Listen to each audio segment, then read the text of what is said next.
The other side's like, oh my God, everybody's the enemy. So go ahead, run your mouth about Kamala Harris, but at the end of the day, Donald Trump's still a lunatic. Emily's a Jewish girl, and she mentioned the strength through joy was 100% hijacked from the Nazis. 33, I have to read this, Emily. Hold on one second, guys. It was set up as a tool to promote the advantages of Nazism. I'm blaming Joe Biden. I actually want to criticize the puppeteers that are controlling him because I genuinely believe he has one foot in the grave. We don't know who's in charge. All of you know, that's why you're spending all your time going, oh, look at Kamala Harris. She's a slightly normal politician. Ooh, that's so scary. Anthony was fired, after 10 days, sounds like a bitter ex-employee. Cenk has Trump derangement syndrome, whether you like it or not, brother. Where are we now with this election, do you think? Our model has the November outcome basically 50-50. So the key question is, who's going to be president of the United States come November 5th? Well, the summer's off to the quiet time in news and politics, but the DNC's election-winning machine has been running at full throttle. A month ago, even the most passionate and partisan Democrat would have struggled to pretend that Kamala Harris is anything more than a middling vice president with dubious credentials for the highest office in the land. But almost overnight, she's been manufactured into a cultural phenomenon and a visionary. Most of all, she's apparently a harbinger of joy. The one thing that I will not forgive them for is their try to steal the joy from this country. The joy felt by Americans backing the Harris-Walz ticket. We are joyful warriors. Being joyful is part of the American identity. The joy factor. Campaign of joy. You're talking about radical joy. It is downright joyful. It looks like a joyous rally. It looks like a joyous occasion. A real zeal and joy in the campaign. The joy that you're bringing back to the country. Joyful, exuberant rally. Thank you for bringing back the joy. Power of joy. Hope and joy. Something incredibly joyful. She does it all with a sense of joy. Joy. Joy. Joy. Joy. Joy. Joy. Joy. Joy. Joy. Joy. Joy. Imagine that. American politics. Oh, the joy. Why am I not feeling quite so joyful? Why do none of them look that joyful as they said all that? The same battery of commentators, strategists and grandees who conspired to oust the actual President of the United States, Joe Biden, are now working equally ardently over time to ensure that they get to choose the next one. Will the American people swallow all this enforced joy? Can Harris withstand the scrutiny that comes with the home straight of a presidential campaign? Or will she simply dodge that scrutiny altogether? After 40 days without an interview or a press conference, this is how she answered the easiest, most predictable question of all when she finally sat down with CNN. If you are elected, what would you do on day one in the White House? Well, there are a number of things. I will tell you, first and foremost, one of my highest priorities is to do what we can to support and strengthen the middle class. When I look at the aspirations, the goals, the ambitions of the American people, I think that people are ready for a new way forward. In a way that generations of Americans have been fueled by hope and by optimism. Oh, come on, Kamala. What does all that mean? It's just word salad. Regardless of your politics, it's not an answer to an obvious question. Now, if Kamala's first command to her team from behind the Resolute desk is do what you can to support the middle class, America's in big trouble. What her campaign is doing successfully is somehow managing to distance Harris from everything she's ever said or done, particularly in the administration in which she has served as vice president. She's apparently flipped positions on everything from the border wall to abolishing private health insurance, imposing electric car mandates, defunding the police, and banning fracking. None of it seems to matter. The message is clear. Kamala Harris is shiny, new, and nothing to do with what's happened before, either under Joe Biden or what's come out of her own mouth. A new way forward and turn the page on the last decade of what I believe has been contrary to where the spirit of our country really lies. But the last decade, of course, the last 3.5 years has been part of your administration. I'm talking about an era. You've literally been in charge for nearly 4 years of that 10 years. This is your era. And I use that pronunciation very deliberately. This woman was the Vice President of the United States, is the Vice President of the United States, is actually a president who's on the beat somewhere. Well, the cabal which united to force her boss into retirement, meanwhile, is still barely able to contain its glee. The person who should be applauded is the president who did the most selfless thing that anybody's done since George Washington. And that's true. No, whatever. People make their own decisions. Absolutely they do. Absolutely they do. But I just want to say from the bottom of my heart, thank you so much for what you didn't do.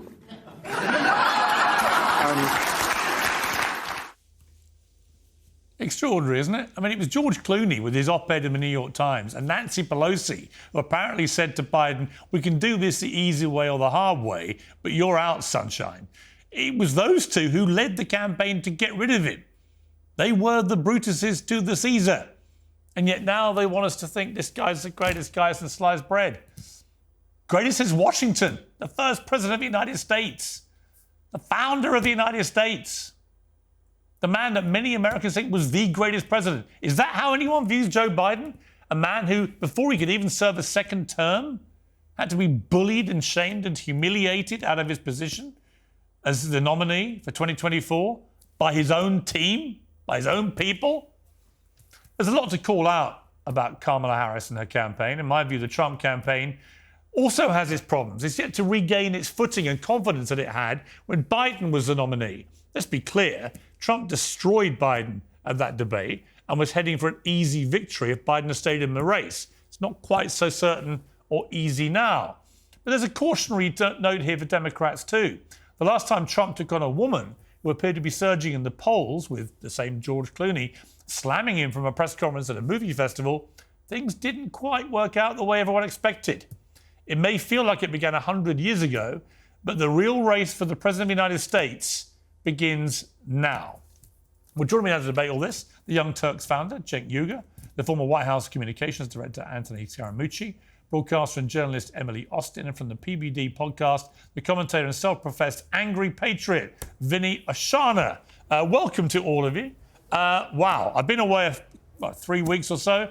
All hell as normal has broken loose because all hell breaks loose every week in this race. Anthony Scaramucci, great to have you on Uncensored. We've spoken many times over the last few years about all things American politics. You posted on October the 1st, don't be surprised if Donald Trump drops out of the race. Nearly 10 million people viewed that post. Do you stand by it? And if you do, will you accept a $1,000 bet from me right now that Trump isn't going to pull out? Well, I'll bet you $1,000 on the election. I don't know if I'm going to bet on the pullout. I mean, he's got to drop more substantially in the polls. You know, he's down 6 with the likely voters. If she opens up a lead, 12 to 15 points, he's not going to want to lose to her. He's the worst presidential candidate for the Republicans since Herbert Hoover. He's lost the House, the Senate, and the presidency. And if DeSantis or Nikki Haley was running against Kamala Harris, they'd probably be up 10 or 15. So we'll have to see. But on likely voters, he's already down 6. And I like her momentum. I understand all the issues that you're raising related to her. But unfortunately, there's only 2 choices. There's him and her. And I think I would implore people to read H.R. McMaster's book if they get a chance, because he's very honest and very objective about the insanity that is Donald Trump. I mean, Anthony, if I'd asked you $1,000 on the election, I got Kamala. You can take the orange man if you want. We'll make it for charity. I'm done on that. We'll make it for charity. I'll take that bet. I still think Trump's going to win. I'm not an American citizen. I don't have a vote. I don't have a horse in the race. I just think reality is going to kick in. And if I asked you, Anthony, before we move to the others, if I'd asked you even 2 months ago, do you think Kamala Harris would make a great president of the United States? You would have laughed out loud. Be honest.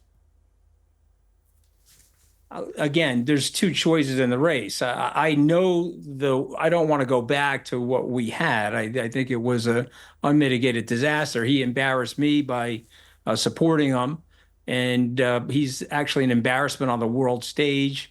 And he doesn't even understand things like the nuclear triad. The guy is a walking disaster, and so I will take her over him. But you're right. If there were other candidates available, if you were available, Piers, you're not over 35 yet. But if you were an American citizen and over 35, I would take you. See, We've only got two choices. This is really why I wanted you on the program, because I knew that you would flatter me in a way that I would find irresistible. Emily Austin. So look, Kamala Harris was nobody's choice, even on the Democrat side, to be president of the United States 2 months ago. Suddenly, she's apparently the great, fresh, new thing, despite the fact that she's been Biden's vice president for nearly 4 years. How can she continue to execute this tripwire of pretending she's not responsible or accountable for everything that's gone on in this administration? The answer is that she can't. You know, there's only so long you could portray this facade that you have everything figured out. But what I hope to see happen sooner than later, because the clock is ticking, is for the emotions to be removed from this election.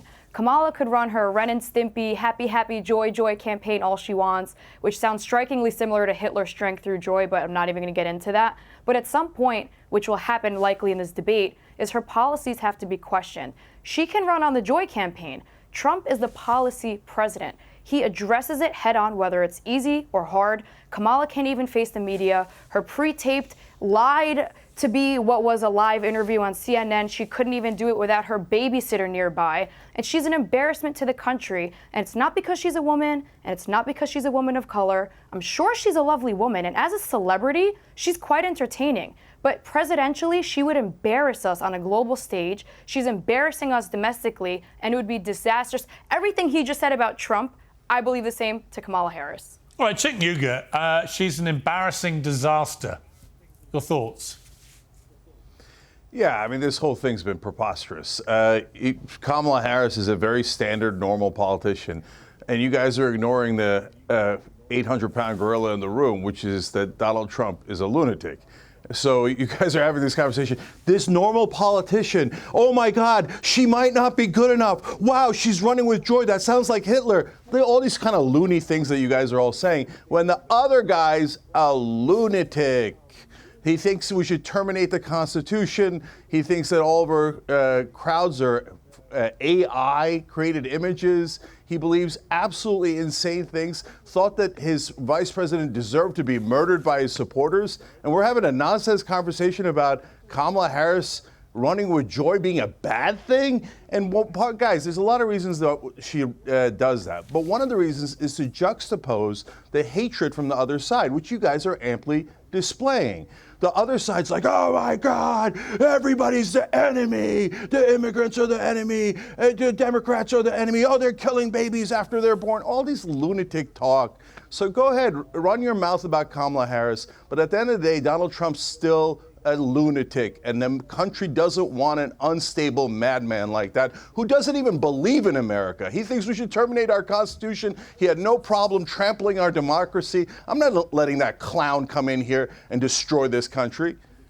All right, Vinny Oshana, he's a clown who'll destroy the country, an 800-pound gorilla. This is apparently these are the nice guys spreading joy. Yeah, well, you guys are super nice. I have to say this, Piers. Emily, you kind of brushed over it, love, and I think you should have stayed on it. Emily's a Jewish girl, and she mentioned the strength through joy was 100% hijacked from the Nazis. It was in 1933. I have to read this, Emily. Hold on one second, guys. Total I actually want to read this because Emily's right. Total insanity. They ripped a Nazi. Hold on, Cenk. I didn't interrupt you. The Nazi labor campaign of 1933, that's it. It was set up as a tool to promote the advantages of Nazism. So whoever's coming up with this joy campaign, they should do a little bit more research. And you know what? Instead of going Trump and talking bad about, I don't know Anthony, I know Cenk and I respect Cenk. We disagree politically, but let's talk about the actual State of the Union right now, Piers. I don't know if you guys have been paying attention, but an American Jewish hostage was murdered by Hamas. That just happened a couple days ago. And also, the Hells Angels are en route right now to Aurora, Colorado to stop a Venezuelan brutal gang, and the gang is called Tren Aragua because they've taken over apartment complexes. They're sex trafficking women. They're doing drugs. The FBI's not doing nothing. The mayor's not doing nothing. The governor's not doing anything. Why is all this happening? You know why? Because Joe Biden is on vacation. He's still on vacation. 40% of his administration. Kamala Harris is in a just going around with her support human being. Who's actually running the country right now? Everybody's worried about the future and Trump, and he's such a threat to democracy. Why did he do all that stuff in the 4 years that he was here? I'm genuinely curious. All this threat and all these problems. Name one thing that was, oh my God, a threat to democracy. What was it? And what is Kamala going to do? I want Anthony and Cenk to tell me what's one thing.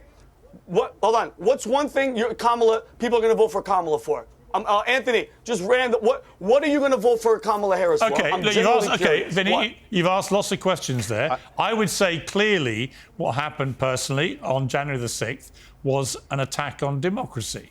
You know, when a very large mob of people attack the Capitol and start calling for lawmakers to be hung because they're trying to reverse an election decision, that's an attack on democracy. You can spin it any way you like, but it is. But Anthony, let me ask Anthony the second part of that, because I'm sure he would say the same. Very interesting question Vinny raised there. Who is running the United States? You know, I felt very strongly when Kamala Harris effectively sailed through as the nominee. It was clearly a party machinery operation to get her the nomination as fast as possible. Would it not have been better for America if the Vice President of the United States, in that situation, who's now the official nominee, actually replaced Joe Biden as President of the United States? It's very, very odd as a non-American who loves the country, has a home there. I was there for several weeks in August, to see endless pictures of Joe Biden on the beach and Kamala Harris meeting world leaders. It's very odd. It's strange. It doesn't seem to make any sense. Do you think it's right and proper what we're seeing now? Well, listen, what I think is right and proper is actually never going to happen. I have to deal with the world the way it is. But what do you think is right and proper? But that implies you agree with me. To answer Vinny's issue, okay, I don't like seeing what's happening in Aurora, Colorado, but I saw Donald Trump in the Situation Room, and I understand the mechanisms of his personality and the impetuosity and the lack of curiosity and no executive management skills. And to what Cenk is saying, I would take a more garden variety politician who will follow the rules-based society. I don't want somebody that's currying favor with dictators. I don't want somebody that's going to roll back NATO. I don't want somebody that's going to let Vladimir Putin walk into the Ukraine. So that's me. That's what makes America great. Let me challenge you on that. That actually doesn't answer Vinny's question. Emily, I'll come to you. But Anthony, hang on. Just on that point, Anthony, all I would say is this. Yeah. Trump didn't go into war with anyone in his 4 years, whatever you think of him. Putin didn't invade Ukraine or anywhere else on Trump's watch. Okay. I don't want to stop those things it's your show. Those things, they're just facts. And when it comes to rolling back NATO, I watched and listened very carefully, given that my country is part of NATO, to what Trump actually said. He wanted other member countries of NATO to pay their due. He was sick and tired of America having to pay the vast majority of the costs of NATO and other countries not paying their due. And by the way, hang on. Okay. By the way, on that, he was 100% right. And many of those countries he castigated are now paying significantly more towards the cost of NATO as a result of what Trump did. So on those 2 points, I'm not so sure that you're on good ground. Well, I think you got to give me a chance to respond, because this is what Trump does. He says two contrary things at the same time. His detractors hold on to one thing. His people that love him hold on to another thing, his advocates. And so he made it very clear to John Bolton. He made it very clear to General Kelly, Jim Mattis, Rex Tillerson, that he wanted out of NATO. He made it very clear. He slowed down the arms shipments to the Ukraine. In 1994, we cut a deal with them. They were the 6th largest nuclear arsenal in the world. We got the nukes back in exchange for security guarantees. He slowed down the arms shipments. There's irrefutable fact to that. a result of which gave Vladimir Putin an opening in the Ukraine. Moreover, he moved the embassy. The State Department asked him not to move the embassy in Jerusalem. He moved the embassy in Jerusalem. And you can't tell me that didn't lead to more funding for Hamas, because we know from our intelligence agencies that it did. So we can pretend that he didn't start any wars, but he doesn't understand the nature of the world. The State Department told him, don't go to North Korea. The guy's never given up his nukes. He said, no, no, no. I'm Donald Trump, the supreme narcissist. I'm going to North Korea. He's going to give up his nukes. Did he give up his nukes, Piers?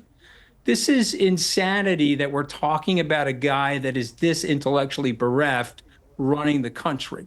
So you gotta.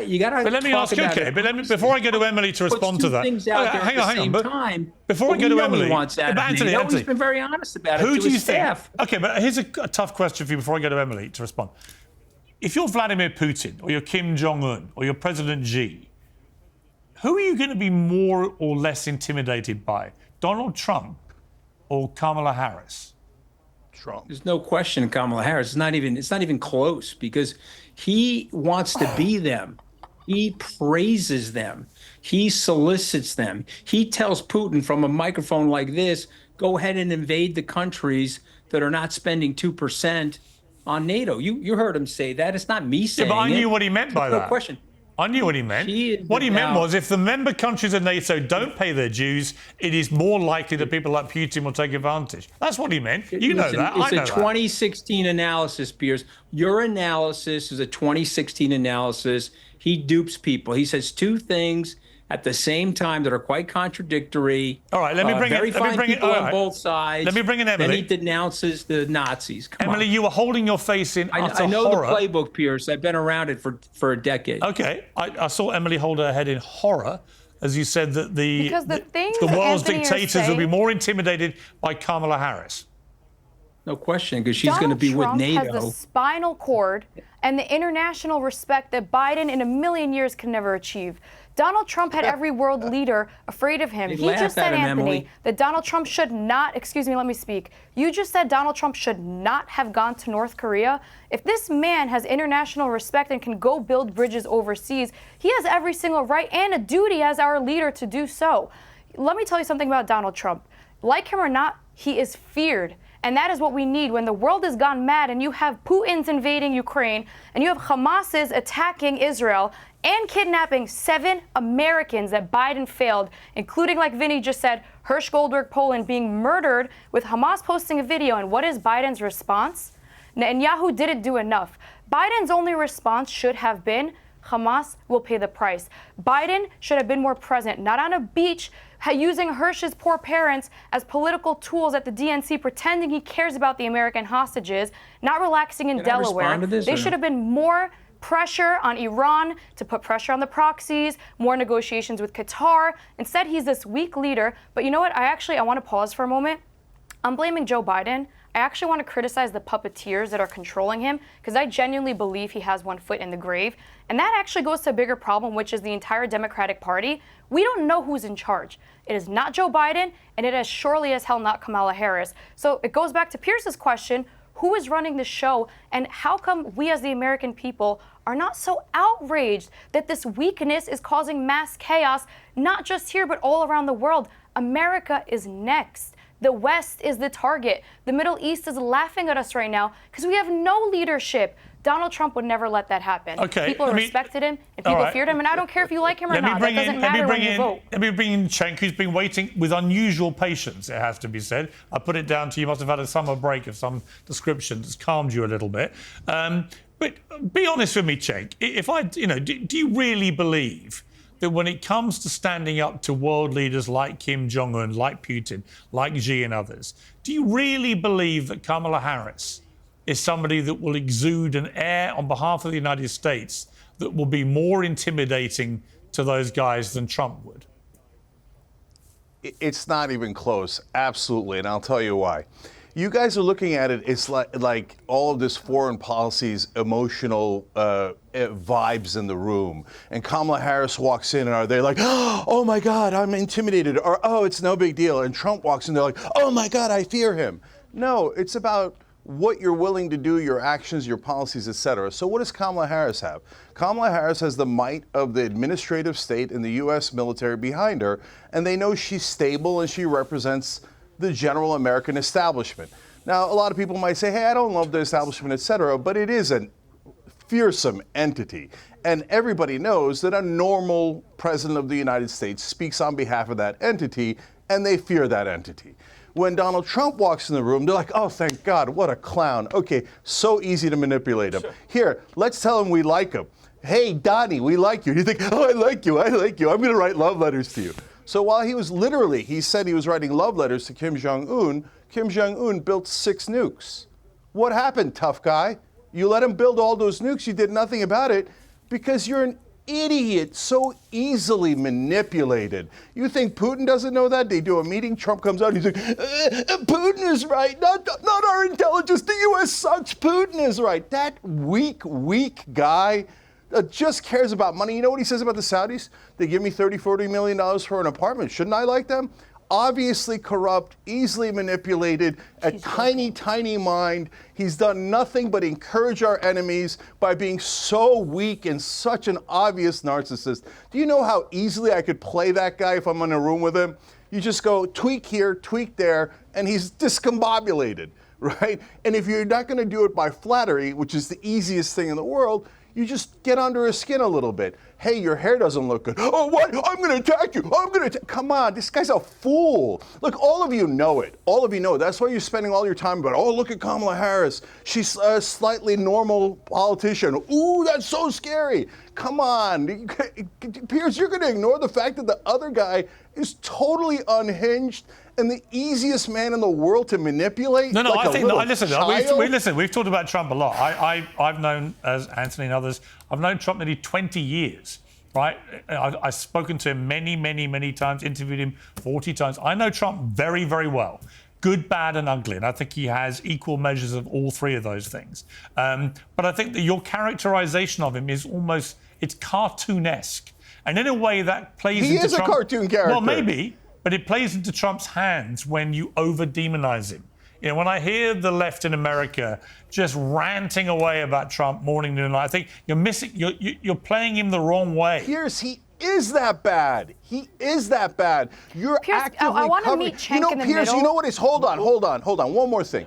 You guys, you know what you sound like? You sound like Democrats that were saying that Joe Biden is young and dynamic behind the scenes. Guys, we have eyes and ears. We can see Donald Trump. He's an unhinged man. The only reason you don't think so is because you're so biased that you're like, oh, it's normal to terminate the Constitution or try to murder your vice president. I want to come to Vinny. That's not normal. Hang on. I want to come to Vinny. What I want to say once again, Cenk, you shouldn't misconstrue the fact I've known Trump a long time and say I see the good, bad, and ugly in him. You should never misconstrue this for me saying that Americans should vote for him or that I would vote for him or any of those things. You seem to be incapable of assessing the stuff that comes out of my mouth in an accurate way. You want to portray me as a die-hard MAGA Republican. I'm not.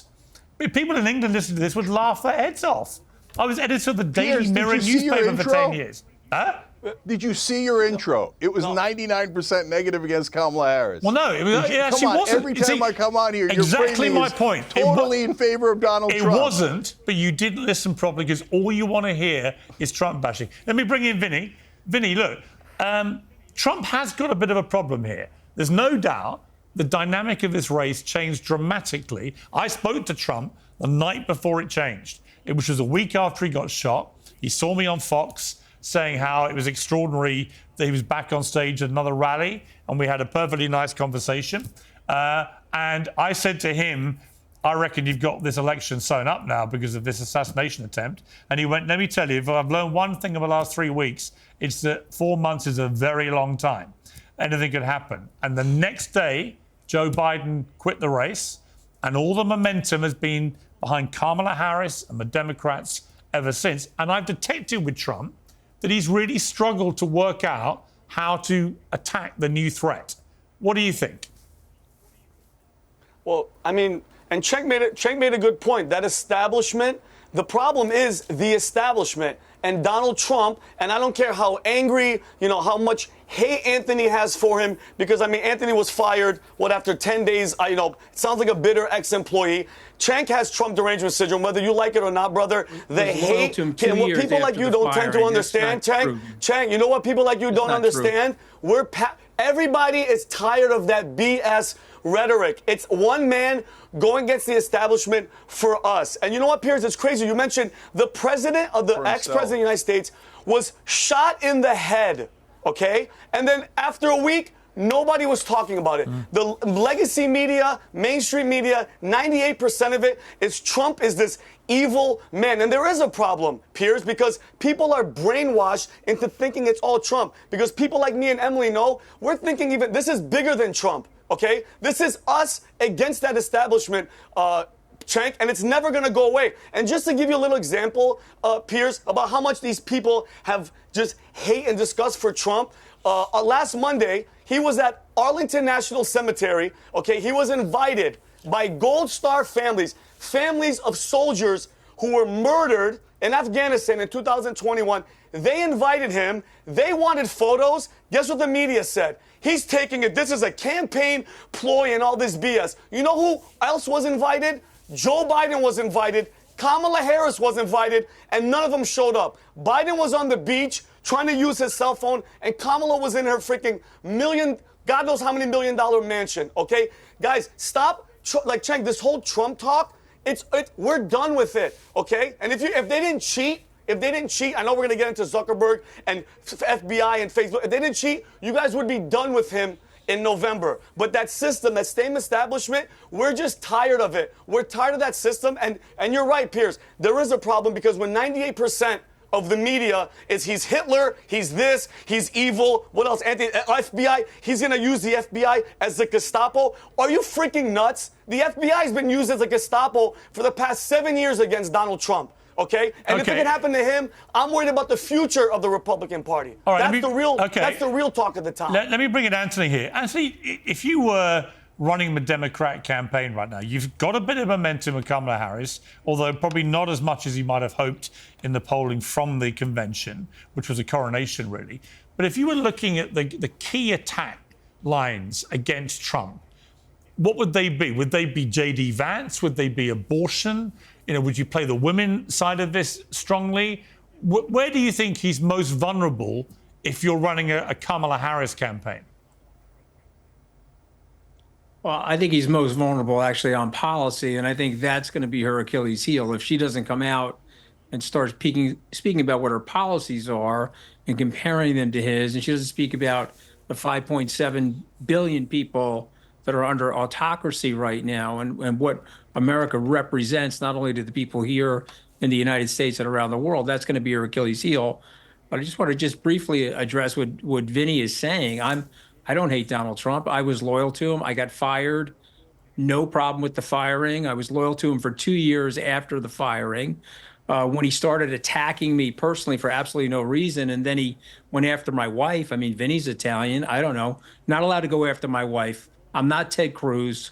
And so I will work assiduously against him for the rest of my life. I think he's a disaster. But I got to tell you something. 2 years after my firing, I was loyal to the guy. You can go look at the tape. So I'm not a disgruntled employee. I see it for what it exactly is. I understand his systemic danger to the world. And I will sit here and advocate for anybody other than him. And if you guys put up Ron DeSantis, he'd probably be up 50 points right now. Well, Tony, just really fast. 4 years of Trump, beside personal stuff aside, put that all aside. I get it. I understand. 4 years of that, okay? And then this 4 years of Biden and the Democratic Party. I put all your feelings aside. And by the way, I'm Assyrian. I'm Middle Eastern, but I do look Italian. Thank you. 4 years of Trump, 4 years of this Democratic rule. Be honest with yourself and be honest with our viewers. Who would you vote for? You would want this past 4 years than Trump's 4 years? Are you kidding? Anthony, put all that personal stuff aside. Come on, man. Anthony, I'm a lifelong Republican. I'm a center-right Republican. He does not represent that. It's ironic because Cenk and I are on the same side of this thing. Okay, I'm a center-right Republican. Love debating him when we're not dealing with Donald Trump. To his point, Donald Trump is a raving lunatic. He's an extremely dangerous person. You don't want him anywhere near the White House. You've only got two choices. I'm going with Kamala Harris. If you guys want to put up Ron DeSantis or Nikki Haley in 2028, I'll return to my party and I'll do anything I can to help them. But I'm not helping this guy because I know how dangerous he is. I know how bad he is. And just to point out, because you guys were talking about North Korea and he has the right to go to North Korea, actually, we had a 60-year established policy to curb it. All he did was give the North Korean dictator propaganda reels to play inside and outside of his country for the last 5 or 6 years. Okay. So, Vin, I hear you. But I'm going to tell you something, wrong. Vin. I'm just looking at you, man. He's going after your wife on Twitter. I don't see you as Ted Cruz. And by the way, I'm not Ted Cruz. Okay, I'm an Italian kid from Long Island. Don't go after my wife on Twitter after I gave you $1 million of cash and hundreds of hours of media advocacy. No way, no how. Okay. And I won't be Unfortunately, burning this him into the election is not ground about you and until your wife. November 6th. It's just not. Let me bring in Emily. Emily. Okay, lovely. Emily, let me tell you something. No, the problem is you that, make again, the there's too election much about what you emotion. want it to There's be. I'll too- make it about what I want it to be. The election is not about happy, happy, joy, joy. This is our security on the line. This is the future of the United States. Vinny posed a very simple question. This is a bizarre election. We've had 4 years of Donald Trump. It's not his first time. He doesn't need to tell us what he's going to do. We've already seen what he's capable of doing. We We've lost seen the 21 million stability in our jobs on his country, watch. the stability in our economy. Well, that was the because Biden pandemic. did so well fixing that. This is not a joke. Everyone's treating this election like it's Hollywood. They don't understand. We need closed borders. We need controlled spending. We need security. We need laws to become laws again. This lawlessness going around the country and the crime surge is being tolerated. What's happening on college campuses, what's happening internationally. You guys really sitting here telling me that Kamala Harris is going to be respected by international leaders has me laughing out loud. I'm not what you're saying I am, Cenk. I'm not obsessed with Donald Trump, and I do not hate Kamala Harris. I do not believe she's presidential. Somebody please tell me why I'm wrong. Somebody tell me what policies she will instate that will make this country a better place than where Trump had it before Biden was president. Someone answer that simple question. She's a great woman. I love you, Kamala Harris. Don't run for president. Okay. What are you going to answer now? We're going to bring in a guest briefly and then come back to the panel in a moment. But first of all, Cenk, let me ask you. It's an interesting point about Kamala Harris. I know what Trump stands for. You know, his messaging, he's a very skilled marketer. We know he's about build the wall, make America great, all these other things. He rattles off his greatest hits at every rally. I'm really not sure what Kamala Harris stands for. And after the interview with CNN, and it's no fault of Dana Bash, who I used to work with, I've got great respect for her as a journalist. It's not her fault, but Kamala Harris didn't lay out any plan for the country. And if I was a Democrat, I'd be really worried about what's going to happen at the debate if it gets into the meat and drink of policy. I literally don't understand you guys. So Kamala Harris is the most normal politician of my lifetime. Like, and you guys keep saying, like, look at her, she's so weak, she's so this, she's so What does she I don't stand see for, any Cenk? of that. What does she stand for? What does she stand for? Cenk. And They you guys can't talking answer about, the question. Can I answer the question? Yeah. Can Give me I 3 answer? things she Okay. stands for. So, yes. She's sane. So We got she's it. She's announced sane. them. Okay. So number one, she talked about housing, which is a huge issue in this country. If you block the private equity guys from buying our homes, that would be a massive gain for the American people. What's Donald Trump's housing policy? He says, oh, drill, baby, drill. That has nothing to do with housing. He's such a moron. Okay, then you talk about the prices were out of control. She says, hey, we should have a check on that. That is your grocery store, your gas, etc. Things that matter in your life. She at least has a policy. What's Trump's policy? I'm going to give corporations another tax cut. Well, listen, you were in office for 4 years, to Vinny's point. And what did you do? You didn't even build a wall. You built like 30 feet of wall. He remembered it at the last second. The main thing he did was he took corporate tax rates from 35% to 21%. He gave trillions of dollars to his corporate donors. The problem with the establishment is that they work for those donors. Well, how about Trump? He says, Sheldon Adelson, Miriam Adelson, I'll just give you U.S. foreign policy on Israel, and you said it, and he brags about it. He says, oil companies, I'll let you set oil policy. He is so both systemically, and personally corrupt. He's the worst of all worlds. And Kamala Harris has these policy positions you guys never talk about while you pretend that Trump has policy. Trump's only policy is another corporate tax cut down to 15% so they can keep robbing us.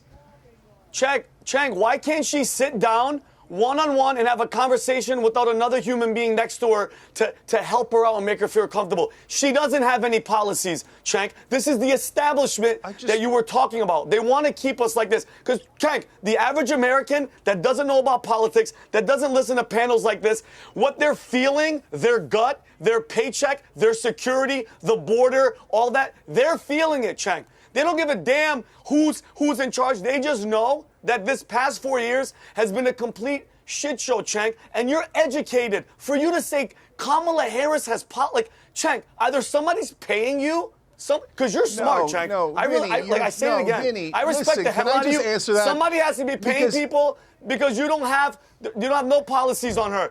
Nothing that she's saying is valid or it's going to happen, Cenk. They've had 4 years to do it. Just to jump in, I actually do think that, as Bill Clinton, I think it was, rightly said, these things usually come down to the economy, these elections. I do think the economy is going to be a massive factor. I think when that debate happens on the 10th, Americans will tune in huge numbers. I reckon it'll break all records. And they'll look at those two candidates and they will ask themselves one question. The majority of Americans who are feeling the pinch. Which one is going to be better for my economy, my personal family economy? And I think as things stand, unless she can turn that around, Cenk, I say this very respectfully to your position on this, I think that more people at the moment will associate Trump with the economy potentially growing better under him than her. I might be wrong, but I suspect that's what that debate will unravel. I've got to leave it there. Thank you to my panel. You've all been terrific. I'm joined in the studio now by the polling stats guru and author of the new book, On the Edge, The Art of Risking Everything, I'm sorry. Nate Silver, great to see you. Absolutely, man. It's been a while. I don't even know, have we ever met in person? I've interviewed you many times. CNN back in the day, 10, 12 years ago. Yeah, I remember that stuff. Yeah. I remember interviewing a lot. You were normally so busy you couldn't come in. You've written this great book, The Art of Risking Everything, On the Edge. And I'll come to that in a moment. But first of all, you're the founder of 5830, one of the great polling companies in the world, particularly for American politics. Where are we now with this election, do you think? If you had the election today, then Harris would have a slight edge. But A, the election's not today, and B, we have to remember the Electoral College. She is up right now by 3.5 points or so in national polls.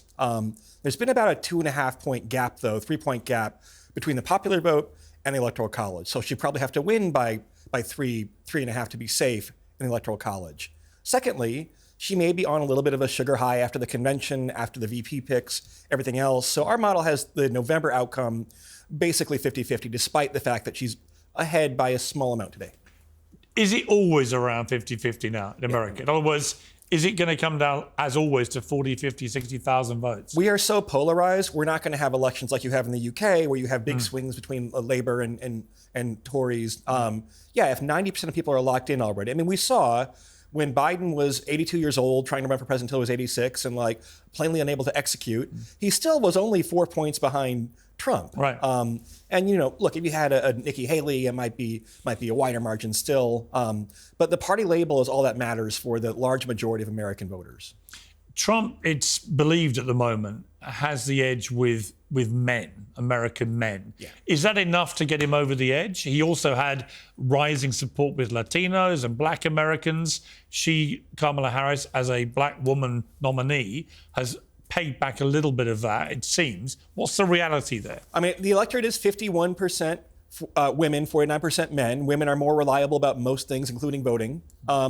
It was funny that in her convention speech, not funny, but interesting, it was targeted at male voters, right? She had a line about AI, which is a very male-coded thing. She talked about military strength and competition with China, which I thought was smart. I mean, a lot of Democrats try to play to their base, but their base is actually not as large as it used to be. You see, for example, younger voters of color are now maybe more agnostic or neutral about who they might want to vote for. Hispanic voters have gone back to being more 50-50. And so, I think she was smart to go after men who are obviously a GOP-leaning group in this dynamic. Kamala Harris was pretty unpopular before all this last 2 months of extraordinary developments. Has she got genuinely more popular, or is it that the Democrats have seized a bit of momentum from it not being the old guy? Enthusiasm can go a long way and kind of fake it till you make it, but she's also gotten a lot of reps in, spending 4 years touring the world. I mean, remember, all the natural politicians. Bill Clinton, natural politician, well, not really. His first DNC speech in 1988 was a laugher, a disaster. Barack Obama got decimated in his first his first congressional election in 2000 on the south side of Chicago. So you can get better. I feel like the Biden people also were holding her back. I mean, they were very aware that if you have this talented understudy when you're 82 years old and she were allowed to kind of be herself, I mean, the obvious thing would be to hand over the baton without all this drama that actually unfolded. And so, free of the Biden burden, free of, I think also in 2020 when she ran, this was kind of peak, if you will, like wokeness in American society, where there was very little about race and gender in that convention speech. She did not use the word black even once. She used the word woman only once, because she knows that Americans actually selling yourself as race blind. Of course, it's implicit in the presentation. It would be historic first, but I think she's been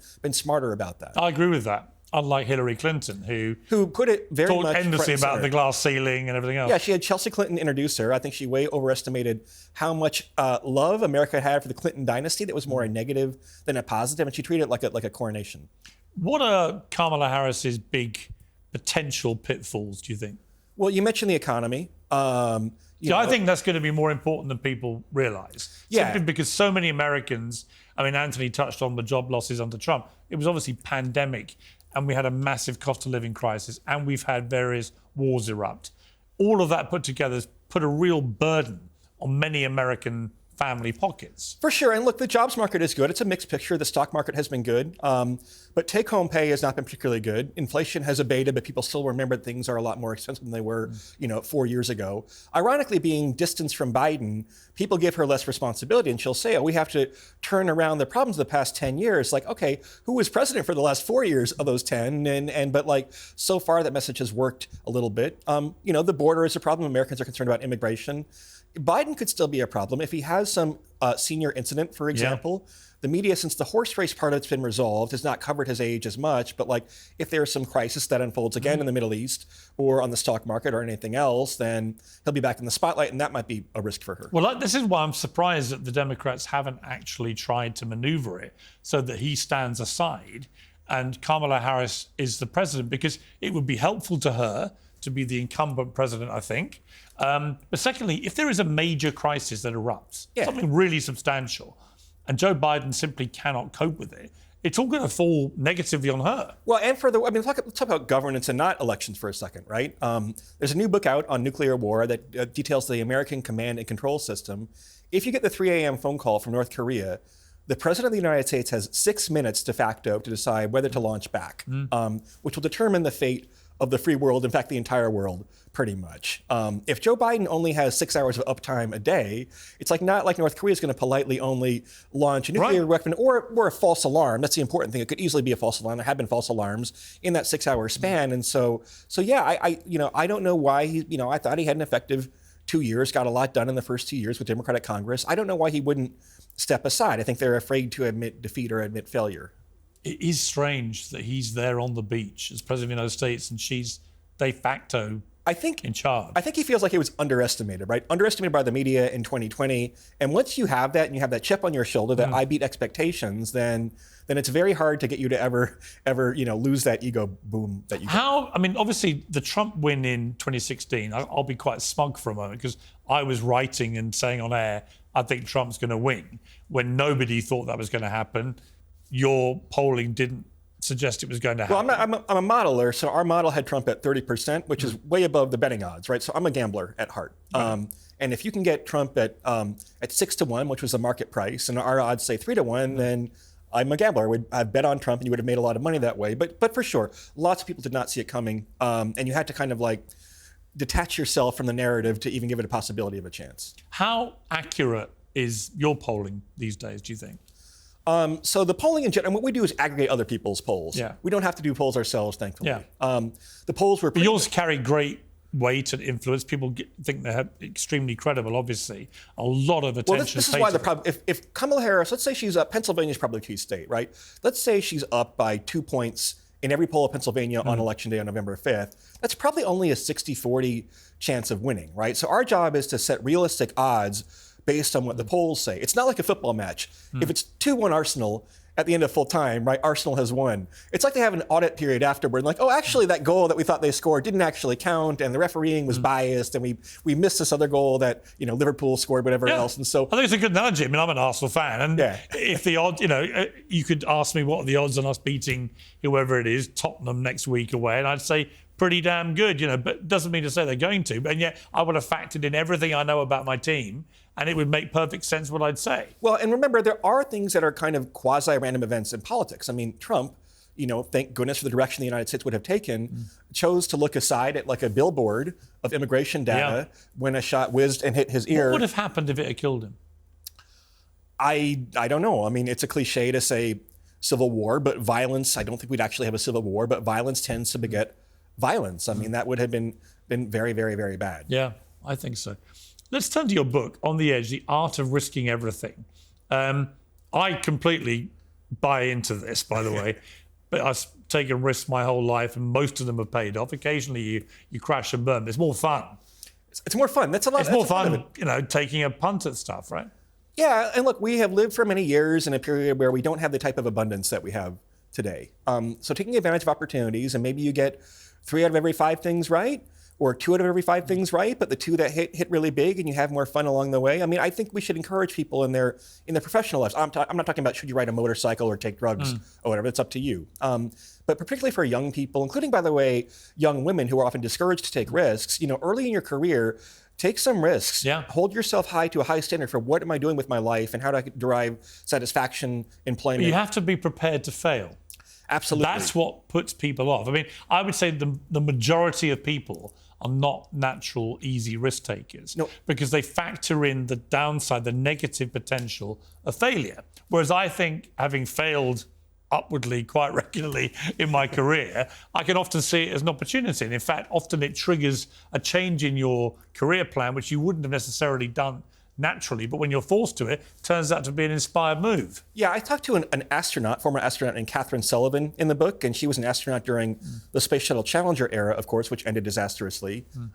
Before every mission, you actually basically say goodbye provisionally, conditionally to your family. And she would say, look, they're launching me into outer space. This is inherently not a safe activity, and there's some chance that I might not come back alive. And I want you to know that I understood the risk, and I did it for the love of humankind and for my country, and I was aware of that. And so the best risk takers are always aware of the possibility of failure, of things going wrong. It is one of Trump's trump cards that he's prepared to roll the dice quite a lot. I think so. I think sometimes also to his detriment. I mean, I'm not sure that the J.D. Vance pick was the best pick. They made that pick at a time after the assassination attempt when he was riding very high in the polls. I thought they underprepared for the possibility of Harris taking over the nomination. The Democratic Party is a little bit more, quote unquote, rational than the GOP. They're not a cult of personality around Biden like Democrats were around Trump, Republicans were. They made Biden basically in 2020 anyway. But look, I think he's found his stride a little bit more. I mean, look, the case for Trump is that Harris had everything that could go right for her, including lots of bad decisions by Trump for a period of a month. And she pulled into like a small lead in the Electoral College, but not much of one. So when you revert back to the long-term mean, I mean, she has been unpopular for parts of her career, and the Electoral College edge for the GOP. That's why you would take the polls that show her a little bit ahead now, and I think slide that back toward 50-50 is what our model does. So the key question is, who's going to be president of the United States come November 5th? Yeah, if you gave me a free bet, I mean, I'm not even sure what I would do. I just had a $1,000 bet with Anthony Scaramucci. So. I put my odds on the line every day, right? So you can bet against me, but we are truly close enough to 50 where we're going to cop out and say, I don't know how I'd bet if you put a gun to my head right now. Fascinating. It's going to be a riveting few weeks. On the Edge, The Art of Risking Everything, a really interesting book. I just love the premise of it, that if you take risks and prepare to fail, actually, you'll have more fun in life. Yeah. And B, you've got a very good chance, if you have that attitude, of succeeding. I really appreciate that, Piers. Thank you. Great to see you, mate. Really good to see you.